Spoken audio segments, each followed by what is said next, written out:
शैतानिर्रजीम बिस्मिल्लाहिर्रहमानिर्रहीम। आज हम कलेजी साफ़ करने का तरीका बताएंगे। ये 1 kg कलेजी है हमारी, और इसको मैंने आधे 2 से 3 दफ़ा पानी में धोकर, और फिर ये वाइट सिरका 2 से 3 टेबल स्पून सिरका डाला मैंने, 2 टेबल स्पून भर के, और ये आधे घंटे के लिए रख दिया था। अब इसको मैं 2 से 3 दफ़ा पानी में वॉश करूँगी तो ये बिल्कुल साफ़ हो जाएगी। ये देखें, इसका भी कलर चेंज हो गया, बिल्कुल वाइट हो गई। ये देखें, बिल्कुल साफ़ सुथरी नज़र आ रही है आपको।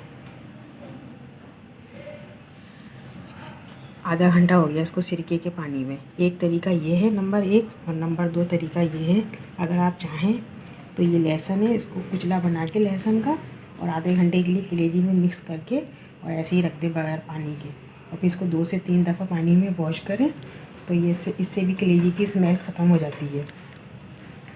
नंबर 3 तरीका ये है कि सरसों का तेल और ये 2 चमचे आटे के करके कलेजी में लगा के रख दें आधे घंटे के लिए। तो इससे फिर आधे घंटे के बाद 2 से 3 दफ़ा पानी में धोएंगे कलेजी, तो उससे भी कलेजी आपकी बिल्कुल ख़त्म हो जाए, स्मेल ख़त्म हो जाएगी कलेजी की, सरसों के तेल और आटे से। और नंबर 4 तरीका ये है कि आप जब तेल में भगार लगाएं तो दाना मेथी का और ये लौंगों का लगाएं। ये 1 kg ना हमारी कलेजी है, तो हमने 8 से 9 अदद हमने ये लौंगे लिए, और ये 1 बड़ा चमचा दाना मेथी का इसका भगार लगाएंगे। तो इससे भी हमारी कलेजी की जो स्मेल होती है वो ख़त्म हो जाती है। भगार लगाने से, फिर लहसुन अदरक डालने से पिसा हुआ, और फिर कलेजी तेल में डाल के भुनेंगे तो उससे भी कलेजी की स्मेल ख़त्म हो जाती है। आज मैं 2 तरीके अपनाऊंगी कलेजी पकाने के लिए।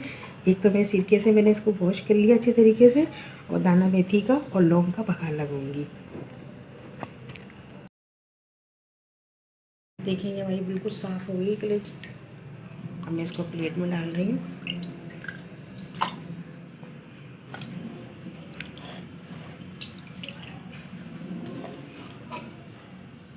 ये 1 kg है हमारी कलेजी। इसको साफ़ करने का तरीका मुझे उम्मीद है आपको पसंद आया होगा। चारों में से कोई सा भी एक आप फॉलो कर सकते हैं कलेजी की स्मेल ख़त्म करने के लिए। और बट की भी इसी तरीके से ही होती है स्मेल ख़त्म।